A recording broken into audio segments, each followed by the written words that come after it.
오늘 우리가 생활하면서 미세 플라스틱을 몇 개나 만나봤을까요? 미세 플라스틱이니까 몇 개가 아니라 뭐 몇만 개, 몇십만 개 그렇겠죠? 생활 속에서 이런 미세 플라스틱을 어떻게 하면 덜 만날 수 있는지 몇 가지 방법이 있다고 합니다. 오늘 그 방법을 알아보려고 하는데요. 미세 플라스틱 문제를 가장 적극적으로 의제화하고 정책 대안까지 만들고 있는 소비자 기후행동의 김은정 대표님 모셨습니다. 안녕하세요. 네, 안녕하세요. 선생님 새해 복 많이 받으세요. 네, DJ님도 새해 복 많이 받으세요. 네, 요즘 사실 주변에 보면 플라스틱이 문제다, 미세 플라스틱이 문제다 이런 걸 알고 있는 분들이 굉장히 많아졌어요. 미세 플라스틱이 일단 건강에 문제가 된다는 걸 많이들 알고 있던데요. 네, 그 말 아시죠? 호랑이는 죽어서 가죽을 남기고 사람은 죽어서 이름을 남긴다. 플라스틱을 남긴다. 플라스틱을 남긴다. 네. 네. 그만큼 이제 인류가 1950년대부터 본격적으로 플라스틱을 사용하기 시작했는데 누적량이 2019년 기준으로 94억 9천만 톤이라고 해요. 그럼 지금 2024년이니까 훨씬 더 많아졌겠네요. 네, 그리고 매년 2억 톤 이상의 이제 플라스틱을 생산하고 있고, 네. 그리고 점점 그 양이 늘어나고 있습니다. 네, 네. 그에 따라서 그 미세 플라스틱도 우리가 매일 다양한 방식으로 이제 섭취하고 있는 거죠.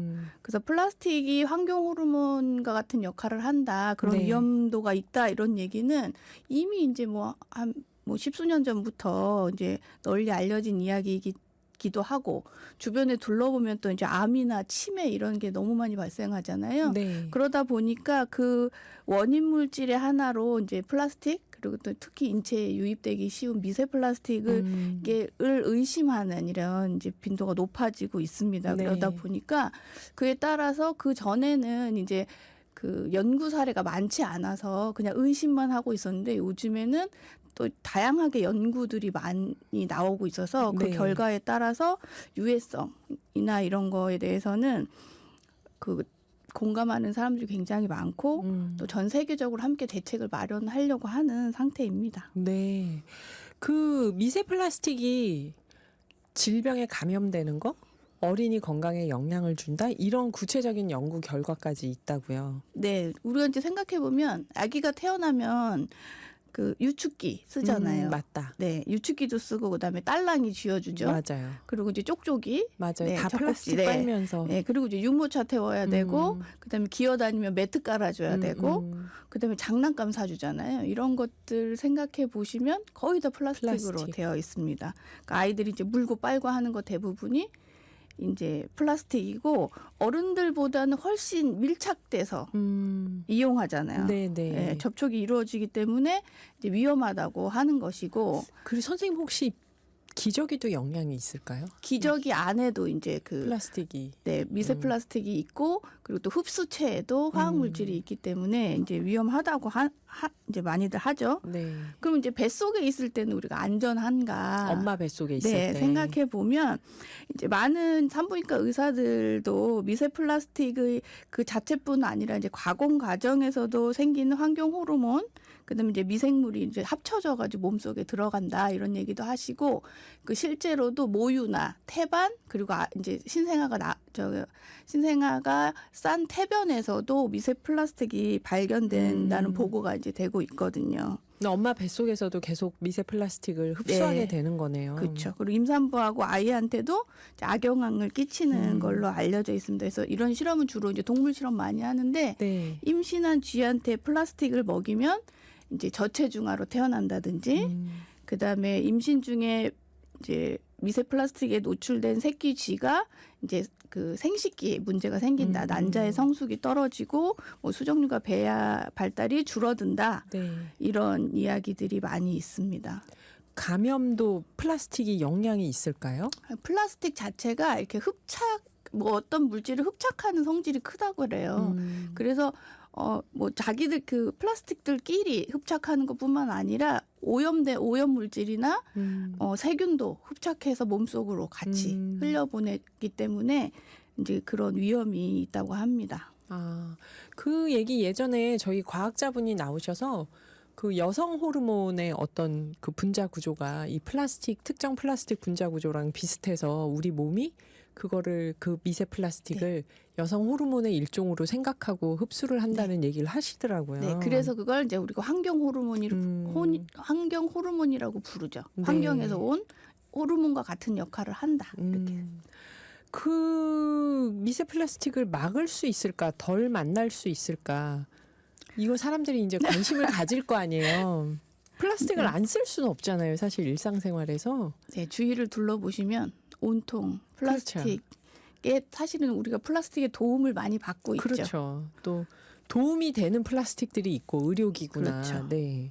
그래서 일단은 플라스틱을 좀 덜 특히 이제 우리가 눈에 보이는 플라스틱은 덜 만질 수 있잖아요. 의식적으로 네. 접촉을 좀 덜 한다거나 좀 안 써본다거나 이럴 수 있는데 미세 플라스틱 같은 경우는 눈에 잘 안 보이기 때문에 어떻게 하면 조금 덜 흡수할 수 있을까 네. 생각해 보면 일단 흡연자는 금연부터 하셔야 됩니다. 담배가 미세 플라스틱하고 무슨 관계가 있을까요? 네, 그 담배 필터를 통해서 미세 플라스틱을 빨아들일 수 있다고 합니다. 그래서 이 흡연자들이 혈관 건강에 안 좋은 게 이 미세 플라스틱 때문이기도 하겠네요. 타르 네. 때문이기도 그렇죠. 하지만. 온갖 유해 물질이 들어있지만 그 담배 필터 한 개에는 셀룰로스 아세테이트라고 불리는 플라스틱 합성 섬유가 12,000개 정도 들어있다고 해요. 그다음에 뭐 니코틴, 타르 이런 것도 좀 걸러주고 싶잖아요. 네. 그러니까 이제 필터로 이제 쓰는 거죠. 그래서 미세 플라스틱을 마구마구 이제 같이 빨아들이는 거죠. 그 아기들이 젖꼭지 플라스틱 빠는 네. 것처럼 담배 피는 분들이 니코틴이나 타르를 걸을 목적으로 그 앞에 필터를 빠는데 그게 플라스틱 합성 섬유 12,000개로 구성이 돼 있다고요. 그렇죠. 와. 그걸 같이 빨아들이고 기도하고 이게 플라스틱이기 때문에 기본적으로 분해되는데 뭐 14년이 걸린다고 하는데 이것도 이제 완전 분해되는 게 아니라 계속 작은 미세 조각으로 플라스틱이 나눠지는 되는. 거죠. 네. 그다음에 이제 집은 좀 깨끗하게 청소를 먼지. 잘해야 된다. 네, 청소를 잘해야 되는데 요즘에 이제 추우니까 우리가 문을 잘 안 열잖아요. 네. 근데 그럼에도 불구하고 먼지가 어떤가요? 하루만 청소기를 안 밀면 먼지가 있어요. 문을 먼지가 안 열어도. 뽀얗게 쌓이죠. 네. 그래서 그 연구에 따르면 실외에서 이렇게 실내로 유입되는 미세 플라스틱량보다 실내에서 발생하는 미세 플라스틱량이 더 높다고 해요. 그러니까 그 청소를 좀 주기적으로 하고 먼지도 털어야 되고 그리고 청소 중에는 그걸 흡입하지 않으려면 마스크도 좀 써야 되고 네. 그리고 이제 우리가 깨끗하게 한다고 이제 물걸레질 해야 되니까 물티슈 쓰잖아요. 네. 근데 물티슈에도 미세 플라스틱이 들어있는 경우가 많기 때문에 물티슈 성분도 좀 확인해 주셔야 되고 그다음에 환기도 좀 잘 해서 이제 내부에 있는 그 먼지나 미세 플라스틱이 좀 나갈 수 있도록 이렇게 생활을 해 주셔야 될 것 같습니다. 그래야 된다. 청소를 더 잘해야겠네요. 그래서 생활 속에서 어떻게 하면 미세 플라스틱을 덜 만날 수 있을까? 소비자 기후행동의 김은정 대표님과 이야기 나누고 있습니다. 5부에서 이어가 볼게요. 오늘도 기후위기 시대를 건너가는 상상력을 드립니다. 오늘의 기후의 김희숙입니다. 여러분들 문자 보내주신 사연 보니까 6619님 새해 첫 달도 벌써 열흘이 지나고 있어요. 그러네요. 1월 10일. 새해에도 팝콘과 함께 할 수 있어서 행복한 나그네. 연 함께 하면서 연 신청합니다. 그러셨는데요. 네, 연. 라이너스 그 연 신청하신 거죠. 저희가 동네 꼬마 녀석들 그 노래인 거죠. 6619님. 저희 메모에 두겠습니다. 청개구리님, 저 다방 갔어요. 봉사하러 갔습니다. 제주에 삼달 다방도 가보셨네요. 오늘 기후톡파원 사연에서 나왔었죠. 그리고 연천의 이석희 회장님, 아내가 오늘은 내가 좋아하는 노래 많이 나오네 그러면서 임지훈의 썰물 듣고 싶대요. 요것도 저희가 메모해 두겠습니다. 오늘 좋아하는 노래가 많이 나오셨다니까 기쁘네요. 한종애 님이 오늘의 기후 들을 때마다 걱정이 태산입니다. 어떡해요. 걱정을 드려서. 안 들으면 모르고 지나갈 일인데요. 일회용품 절감한 것도 하나도 없고 택배, 배달, 시장에 가면 비닐 사용하고 물티슈, 정부에서는 무얼 노력하는 건지 전혀 안 느껴져요. 생활 속에서 우리가 실천을 해야 줄어들 텐데요. 중화요리 시켰는데 모두 일회용이 한 보따리 옵니다. 한숨만 나옵니다. 그러셨는데 진짜 이 플라스틱 줄이는 것, 일회용품 줄이는 것, 안 쓰는 것, 이건 정부 정책이 매우 중요할 것 같아요. 정말. 7596님, 이지훈의 이별 듣고 싶어요. 오늘 갑자기 신청곡들이 많이 들어오네요. 일단 저희가 메모는 해두겠습니다. 자, 짧은 문자 50원, 긴 문자 100원의 정보 이용료가 있는 샵 0999로 문자 보내주시면요. 방송 중에 소개도 하고 몇 분께는 소정의 선물도 드립니다. 오늘은 생활 속에서 어떻게 하면 미세 플라스틱을 덜 만날 수 있는가, 소비자 기후행동의 김은정 대표님께 그 방법 들어보고 있는데요.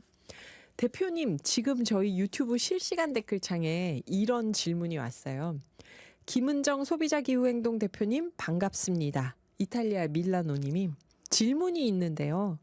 코팅 프라이팬에서 미세 플라스틱이 발생되겠죠. 육안으로는 보이지 않지만 자주 바꿔줘야겠죠. 그런데 이 프라이팬을 버리려니 환경오염 쓰레기가 발생되고 그냥 쓰려니 코팅이 벗겨지면서 미세 플라스틱이 계속 일어날 테고 참 찜찜하네요. 그랬어요. 네, 그 잘 알고 계신데, 그죠? 그 이제 원래 우리는 스테인레스나 철 주물팬 이런 거를 쓰면 좋다고는 하는데, 네. 걔가 이제 그 우리 육안으로는 매끈해 보이지만 실제로는 굉장히 이렇게 울퉁불퉁하다고 해요. 예. 그래서 그거를 매끈하게 해서 음식이 끼지 않게, 그럼 들러붙지 않도록 하기 위해서 우리가 그 코팅을 하거든요. 그러면 이제 그 코팅이 우리가 조리하는 과정에서 긁히기도 하고 그러니까 이제 벗겨지겠죠. 네. 예, 그래서 보통은 3개월에 한 번씩 후라이팬을 바꿔라 하는 분도 있고 한 달에 한 번씩 바꿔라 이러시는 분도 계신데, 그 유튜브 찾아보시면 그 소비자원에서 브랜드별로 그 코팅 제거 얼마나 잘 벗겨지는지를 그 성능 테스트를 한 것이 브랜드별로 실제 이름으로 해서 나온 네. 그 실험 결과가 작년인가 재작년에 있었습니다. 그래서 유튜브 찾아보시면 있을 거예요. 그래서 거기서 좀 확인해 보시고 브랜드별로. 네, 구입하시는 것도 좋을 것 같고, 통상적으로는 3개월 이상이 되면 바꿔라. 그리고 이제 육안으로는 보이지 않는다 그러셨는데 그게 오래 쓰면 육안으로도 보입니다. 아하, 벗겨지는 게요. 그런데 프라이팬을 3개월에 한 번씩 바꾸려니 이것도 계속 쓰레기를 만드는 거잖아요. 그러면 혹시 그 프라이팬을 쓰면 저희가 뭐 기름을 많이 넣거나 요령이 필요하겠지만 그거는 코팅이 안 벗겨지니까 오래 써도 될까요? 스테인레스 팬은 사실은 이제 그 기술을 익히기가 쉽지 않아요. 잘 타요, 들러붙고. 네, 스테인레스 팬에서 제일 계란 후라이만 할 수 있으면 모든 요리를 할 수 있다고 하거든요. 그래서 저도 이제 그 주물팬이랑 스테인레스 프라이팬을 쓰는데, 그러시구나. 네. 네, 어떨 때는 성공하기도 하고 어떨 때는 실패하기도 합니다. 저 프라이팬을 바꿔야 하는데 하고 있었는데 오늘 결정적인 동기가 생깁니다. 반드시 바꿔서 스테인레스 프라이팬으로 안 태우고 한번 해봐야겠네요. 그 주물팬 중에서는 조금 그 용이하도록 이렇게 만든 것도 있나요? 만든 것들도 있습니다. 찾아봐야겠네요. 코팅 프라이팬은 3개월에 한 번씩 바꾸는 게 맞다. 네. 좀 그렇대요. 어렵다. 그거를 오래 쓰는 건. 그리고 프라이팬에서도 그렇게 벗겨지지만 코팅이 차를 마실 때도 미세 플라스틱이 나온다. 네. 티백인가요? 네. 그 티백 우리 생각해보면 이렇게 네모나고 납작한 티백 많이 드셨잖아요. 그렇죠? 그런데 요즘에는 이렇게 피라미드 모양으로 해서 실크 티백이라고. 맞아요. 더 예쁘게 나오죠. 네, 예쁘게 나온 거 있잖아요. 그거는 나일론이나 폴리에틸렌으로 100% 만들어집니다. 그럼 그냥 플라스틱 덩어리네요. 네, 물론 그 우리 쓰던 그 종이로던 그 아이도 플라스틱 이제 합성이긴 하지만 그 실크 티백은 특히나 그렇고요. 그다음에 이제 얘가 이제 플라스틱이잖아요. 차는 어떻게 뜨겁게 마셔야 되니까 뜨거운 물에 넣는 순간 더 많은 미세 플라스틱이 용출됩니다.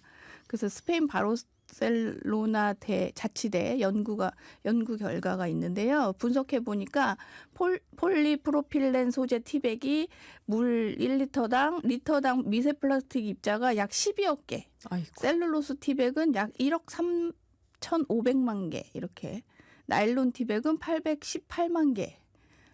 잘 상상이 안 되죠, 네, 그렇죠? 상상이 안 돼요. 그 이제 워낙 작은 미세 입자이기 때문에 플라스틱이니까. 네, 이렇게 이제 검출이 되기도 음. 하고 우리 눈에 안 보이지만 그렇게 마시게 된다. 네, 네. 그런 거여서 이제 전문가들은 되도록이면 그냥 입차로 마셔라. 그 요즘에는 텀블러에도 그 입차를 마실 수 있도록 네, 거름망이 다 이렇게 들어 만들어진 게 있더라고요. 있어요. 그래서 어쨌거나 미세 플라스틱은 접촉하는 시간을 줄이는 게 중요하다. 그러니까 일단 엽차를 마시는 것도 중요하지만 뭐 티백을 드셔야 된다면 계속 담가 놓지 말아라. 그러니까 얼른 이제 빼라. 빼서 얼른 빼서 그 뜨거운 물에 오래 담가두지 않을 것을 권고하고 있습니다. 그래서 우리가 티백 대신 입차를 마시는 거, 그다음에 합성 섬유가 아니라 요즘 면포로 된 천연섬유로 된 티백도 나오거든요. 네. 그런 티백을 사용할 수도 있고, 그다음에 종이컵이 아니라 도자기나 유리 잔을 이용하시기도 하고, 스테인리스 컵을 사용해서 조금이라도 그 접촉을 좀 줄이는 것이 좋겠습니다. 종이컵이 일회용품 사용해서 쓰레기를 많이 만드는 것도 문제지만 거기 뜨거운 물을 맞아요. 부으면 코팅이 벗겨지니까 미세 플라스틱을 우리가 네. 또 마시는 거네요. 네. 하하, 미세 플라스틱을 피하는 방법 얘기하고 있습니다. 그리고 또 하나가 생수병.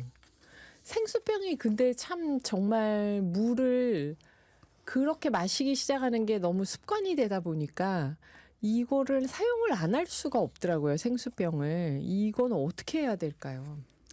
그 페트병에 담긴 생수 우리가 딸 때도 미세 플라스틱 들어간다고 하고요. 네. 그리고 이제 생산할 때도 어찌 됐거나 그 미세 플라스틱이 자연스럽게 들어 있을 수밖에 없는 환경이기 때문에 네. 마시면 미세 플라스틱이 들어가겠죠. 그다음에 이제 그 플라스틱의 특성상 햇빛에도 용출이 됩니다. 아, 햇빛이 비치면은 네. 미세 플라스틱이 막 네. 벗겨지면서 생기는 건가요? 그래서 요즘에는 이제 그래도 생수를 뭘 싸가지고 이렇게 보관하기도 하지만 보시면 막 햇빛 아래 그냥 그렇죠. 상점 앞에 이렇게 막 내놓잖아요. 그렇죠. 그러다 보니까 미세 플라스틱이 훨씬 많이 용출되고 있고요. 그다음에 뭐 여러 논문이나 이런 거에는 뭐 1리터 페트병 안에 나노 플라스틱 조각이 뭐 평균 24만 개가 들어있다 이렇게 네. 얘기도 하고 우리가 네. 이제 미세 플라스틱보다 더 작게 나눠진 거를 나노 플라스틱이라고 하거든요. 네. 그래서 뭐 미세 플라스틱이 표본에 따라서 11만 개, 뭐 40만 개 막 이렇게 추출이 된다고 하니까 이제 우리가 먹는 플라스틱 생수병에는 다 이제 미세 플라스틱, 나노 플라스틱이 걸로. 나온다. 예.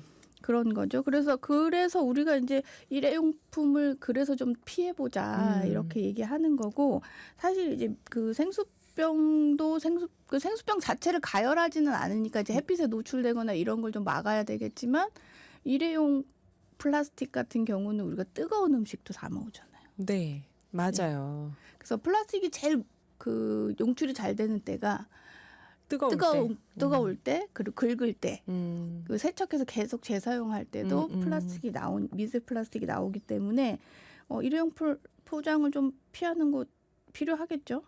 그러니까 이게 쓰레기를 만들지 말자고 일회용품을 안 쓰자는 건데 지금 선생님 말씀 듣고 보면 건강을 위해서도 이게 굉장히 필요한 일이네요. 그렇죠. 그래요. 사실 생수만이 아니라 지금 음료수를 사려고 보면 전부 페트병에 들어 있잖아요. 두께의 차이지. 그리고 편의점 가면 온열고에 따뜻하게 마시라고 막 온갖 플라스틱병 음료수를 따뜻한 곳에 또 넣어놓잖아요. 그게 뭐 괜찮다, 테스트를 통과했다고 하는데 장담을 못 한다는 거죠. 그렇죠. 선생님. 측정 한계라는 게 존재하잖아요. 그런데 그게 기술이 발달함에 따라서 그 측정 한계가 점점 낮아지고 있거든요. 네. 모든 분야에서 뭐 미세 플라스틱뿐만 아니라 방사선도 그렇고 그 측정 한계가 계속 낮아지고 있기 때문에 한계를 낮추면 그 전에 발견 안 되던 것도 또 발견되고 네. 이런 경우가 많습니다. 그래서 우리가 요걸 좀 피하려면 일단은 뭐 수돗물 먹자는 분도 계시지만 뭐 그럴 수 있으면 그게 가장 좋은 방법이긴 하지만 현실적으로 어렵다면 뭐 텀블러에 물을 담아서 다니는 것도 필요한 거고 되도록이면 뭐 좀 플라스틱 생수를 좀 덜 사 먹는 방법으로 그리고 이제 업계가 좀 나서서 플라스틱이 아니라 다른 대안으로 맞아요. 맨날 맞아요. 돈 얘기만 하지 말고 좀 같이 찾아보는 게 좋을 것 같습니다. 네, 플라스틱 생산 감축에 협의를 한다면은 합의를 한다면 뭔가 그렇죠. 연구를 할 텐데 네, 대안을. 맞습니다. 그래요. 우리 연천 농민회장님, 이석희님이 오늘 아내가 좋아하는 노래 많이 나오네 하면서 좋아하셨다고 임지훈의 썰물 신청하셨는데요. 요거 잠깐 듣고 또 이어가 볼게요. 저희 김은정 소비자 기후행동 대표님과 이야기 나누고 있는데요. 질문이 선생님 많이 들어옵니다, 지금. 일단 이분 질문부터. 한종혜 님이 텀블러 가지고 다녀서 일회용 컵 사용할 일이 없어요. 음료수도 달아서 안 먹고 빨대 사용할 일도 없고 알게 되니까 힘이 나네요. 감사합니다 하시고 나서 선생님 먹으면 배출이 안 되나요? 배설물로 궁금합니다. 네, 그 미세 플라스틱 같은 경우에는 사실 이제 그 환경 호르몬 비스페놀 A 뭐 이런 거에 따른 항공 호르몬은 사실 배출이 됩니다. 그 며칠 지나면 이제 반감기도 있고 뭐 이래서 배출이 되는 걸로 알려져 있는데 그러니까 우리가 미세 플라스틱이 위험하다고 하는 게 네. 눈에 보이는 미세 플라스틱은 사실 그 이렇게 세포벽을 통과하지 못하기 때문에 소화기를 통해서 배설이 돼요. 근데 네. 배설이 되는 동안 이제 조금 나쁜 영향을 끼치고 가겠죠. 그래서 어쩌다가 흡수하면 몸이 자정작용을 통해서 그렇게 큰 위험을 주지는 않지만 문제는 지속적으로 노출되고 자정할 새 없이 계속 이제 플라스틱을 만지게 되니까요. 그런데 요즘에 이제 제가 아까 말씀드린 나노 플라스틱, 네. 미세 플라스틱이 더 많이 쪼개져서 요즘에는 세포벽을 통과한다 이런 연구가 발표되고 있기 때문에 세포벽을 통과한다. 예, 그런 아이고야. 문제가 있는 거죠. 네. 그래서 이제 그 아까 뜨거운 물에 용출되고 이제 최악이라고 하는 거는 우리 젊은이들이 배달 음식 시켜 먹고 냉장고에 남은 거 그대로 넣어놨다가 그 그 그릇 채로 꺼내서 그대로 또 전자레인지에 돌려서 아하. 먹잖아요 다시. 네. 그러면 최악이겠죠. 그러니까 그런 그 생활 사이클이 그렇게 되면 이게 이제 그 위험을 내 몸 스스로 감당할 수 없을 만큼 위험에 노출된다는 거죠. 미세 플라스틱이에요. 네. 그리고 여기 밀라노님이 이런 질문을 또 하셨어요. 아까 선생님께서 그 피라미드 티백 네.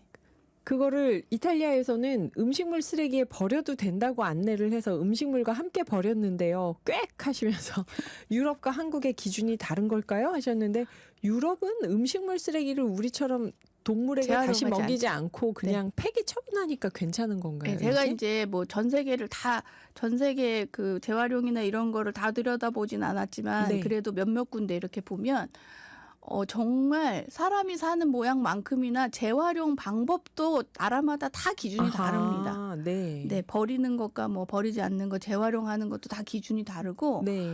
그래서 이제 특히 음식물은 차이가 크고요. 요즘에 그래서 기준을 좀 맞추려고 하는 게 플라스틱 정도는 그 재활용 기준을 좀 맞추려고 노력하고 있는데 기준이 다 다르기 때문에 우리나라에서는 재활용인 게 유럽에 가면 그냥 아니고. 일반 쓰레기이거나 거기서는 재활용이 되는데 우리나라에서는 일반 쓰레기거나 이런 경우가 굉장히 많습니다. 이것도 플라스틱 협약을 할 때 좀 뭔가 기준을 만들어야겠네요. 네, 아무래도 재활용 기준이 생기면 조금 플라스틱은 정리가 좀 될 수도 있을 것 같아요. 그래요. 선생님 그리고 옷도 미세 플라스틱이 많다. 네. 옷도 건조기 사용하면서 미세 플라스틱이 많이 나온다. 그럼 이건 어떻게 해야 되나요? 네, 그 전 세계 탄소 배출량의 10%를 패션 산업에서 차지하고 있습니다. 네. 그래서 매년 천억 벌의 옷이 생산되고 그 중에 73%가 소각되거나 매립된다. 그리고 의류의 70%는 합성 섬유이다. 이렇게 플라스틱인 합성 섬유이다. 이런 이야기들이 이제 계속 이제 나오고 있는데, 네. 우리가 이제 빨래를 하잖아요. 네. 그러면 세탁기에서 대굴대굴 굴르면서 이제 미세 플라스틱이 서로 부딪혀서 미세 플라스틱이 아, 발생합니다. 합성 섬유끼리요. 네.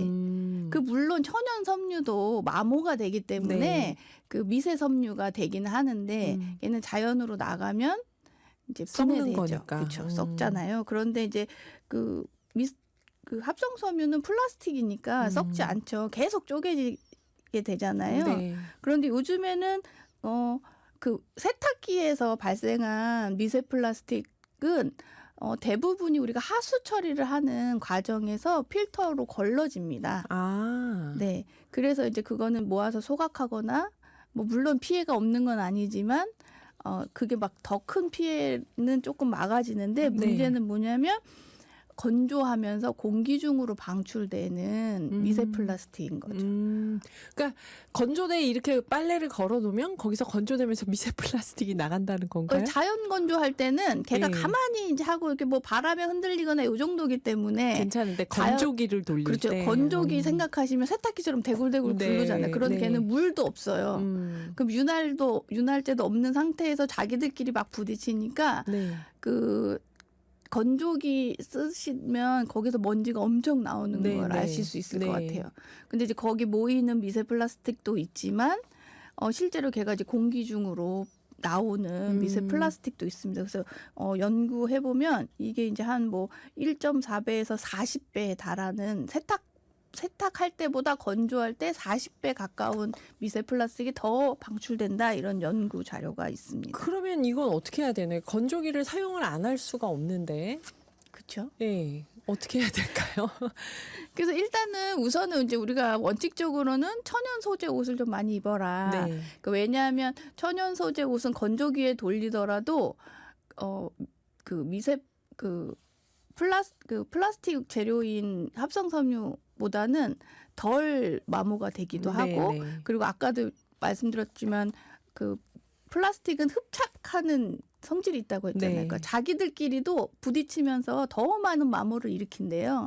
그래서 자연 건조를 조금 해주시면 해라. 좋을 것 같아서 그래서 부득이한 것이 아니면 좀 분류해서 자연 건조할 것은 자연 건조를 좀 해주시고 그다음에 꼭 필요한 것만 이제 건조기 돌려주시면 좋을 것 같고 구입할 때 그래도 천연 섬유가 많이 함유된 것으로 라벨을 좀 우리가 확인해야 되고 그 천연 섬유는 좀 많이 세탁을 해도 마모가 덜 된답니다. 근데 네.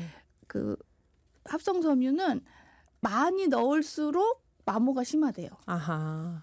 그래서 그 합성 섬유를 내가 많이 빨아야 된다 하면 세탁량을 좀 조절해 주시는 게 건조량을 좀 조절해 주시는 게 좋을 것 같습니다. 이게 뭔가 필터를 좀 더 고성능으로 쓰고 이런 방법은 없을까요? 있죠. 아, 있나요? 그런 것도 있죠. 좀 사용을 해서. 네. 그래서 이제 요즘에 세탁기 건조기 광고 보시면 미세 플라스틱 발생을 몇 프로 줄였다 막 이렇게 광고를 하고 있어요. 네, 네. 네. 그래서 예전에도 이제 말씀드린 거 기억나시는지 모르겠지만 뭐 세탁 시에 유럽에서는 세탁 시에 그 미세 플라스틱 여과 장치가 있지 않으면 이제 생산을 못하게 돼 있다. 뭐 이런 말씀 드렸었는데 세탁기에도 그런 게 달리는 것처럼 건조기에도 필터가 좀 달려 있어서 외부로 유출되는 공기를 좀 막아준다거나 미세 플라스틱을 방출을 좀 막아주는 그런 장치들이 개발되고는 있습니다. 네.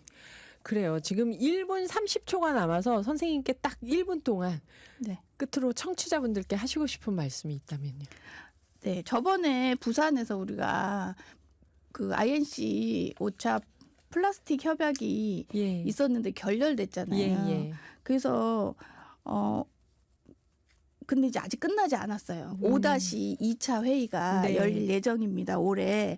근데 우리가 이제 물론 플라스틱이 없었으면 영화도 못 보고 음악도 그렇죠. 즐길 수 없고 의료도 발전하기 힘들었을 거잖아요. 그렇죠. 소프트렌즈도 네. 플라스틱이고. 네. 그렇지만 그 장점만큼 우리 건강과 환경을 망치고 있기 때문에 그에 대한 대책도 필요하거든요. 그래서 소비자로서 일용품 줄이고 뭐 천연 섬유 쓰고 세탁 건조 신경 쓰는 것도 중요하지만 우리가 선택을 용이하게 할 수 있도록 제도를 개선하고 플라스틱 총량을 줄일 수 있도록 우리가 제도 개선을 요구하고 기업이 변하도록 요구하는 게 소비자의 역할이기도 하고 힘이기도 합니다. 네.